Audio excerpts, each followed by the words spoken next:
Sa init ng panahon ngayon, aminado si Hazel na mas madalas naka-on ang kanilang nag-iisang aircon. Pero tiwala siyang pareho lang ang konsumo niya ng kuryente ngayong buwan gaya noong Abril ng nakaraang taon. Kaya laking gulat niya pagdating ng bill, 7,013 pesos ang singil kumpara sa 5,560 noong nakaraang buwan. Alam ko naman na nagdagdag ako ng oras sa aircon, so expected na rin po yun. Pero mas mataas talaga siya, unlike last year. May netizens ding nag-post tungkol sa kanilang bill shock o pagkagulat sa biglang sipa ng kanilang bill sa kuryente. Si Ivy Ocon galit na galit. Napakarami pa raw charges na umaabot sa mahigit 4,000 pesos. Halos 1,000 pesos din daw ang tax. Paglilinaw ng Meralco, tumaas ng 53 centavos per kilowatt hour ang kanilang singil ngayong Abril, gaya ng una na nilang inanunsyo. Sabi ng Meralco, dahil ito sa paglaki ng generation charge na epekto ng mahinang piso kontra dolyar at hindi pa kasama ang epekto ng krisis sa langis bunsod ng gera sa Middle East. Tumaas yung presyo ng gas plant. So ito pinagkukunan natin ng supply, nag-reflect sila ng increase kasi bumaba din yung pera natin kumpara sa benchmark na US dollar.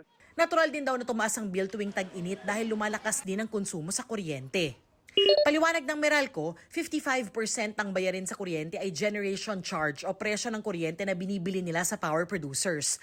10.1% ang transmission charge na ibinabayad sa National Grid Corporation of the Philippines para sa pagdaloy ng kuryente mula sa mga planta patungo sa distribution system. 17.5% ang distribution charge. Ito raw ang napupunta sa Meralco bilang bayad sa paggawa, operasyon at maintenance, 11.7% ang buwis.